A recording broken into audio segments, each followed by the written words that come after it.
নমস্কার, এডু চর্চায় সকলকে স্বাগত। আমরা জানি যে সরকারি কর্মচারী বা শিক্ষকদের বেতন হয়ে থাকে সেই মাসেরই শেষ দিনে, এমনকি পার্শ্ব শিক্ষকের বেতনও সেই মাসেরই শেষ দিনে কখনো কখনো হয়ে থাকে, কখনো কখনো 1 তারিখ বা 2 তারিখ হয়। কিন্তু এসএসকে এমএসকে এর ক্ষেত্রে এর কিন্তু ব্যতিক্রমের কারণগুলো কিন্তু এর আগে একটি ভিডিওতে আমি জানিয়েছিলাম।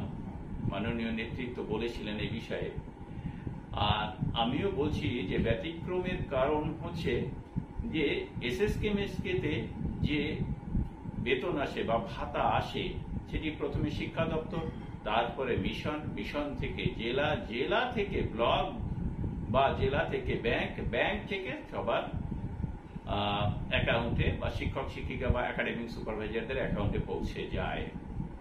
তো আমাকে আজকে অনেকেই মেসেজ করেছেন বা ফোন করে জানতে চেয়েছেন এসএসকে এমএসকে এর বেতনই বলি বা ভাতাই বলি তার খবর কি।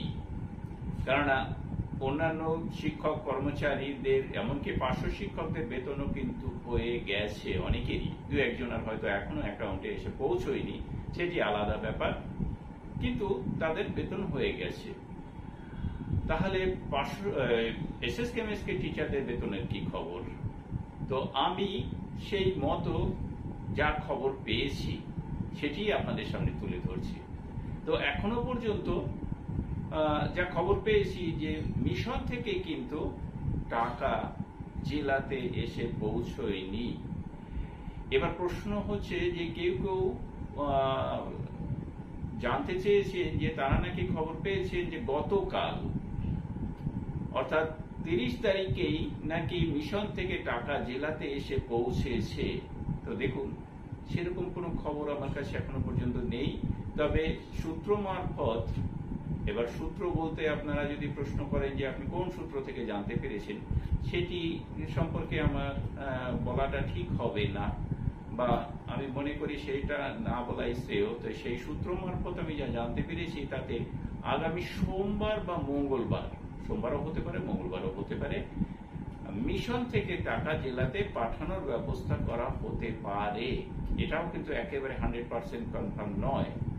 যদি হয়ে যায় তাহলে ভালো, কারণ আগামীকাল শনিবার, এখনো কিন্তু শেষ দফার ভোট, লোকসভার ভোট বাকি রয়েছে, কলকাতাতে ভোট হবে।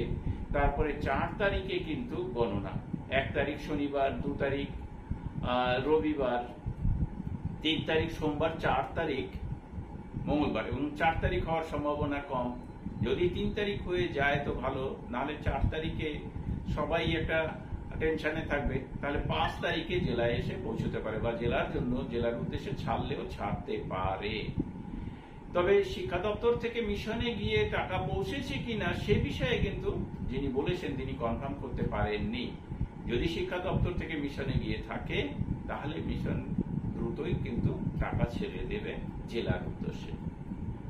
তাহলে এই পর্যন্তই হচ্ছে এসএসকে এমএসকে এবং একাডেমিক সুপারভাইজারদের বেতনের সর্বশেষ খবর আমি যা পেয়েছি। সকলকে ধন্যবাদ জানিয়ে শেষ করছি। ভালো থাকবেন, সুস্থ থাকবেন।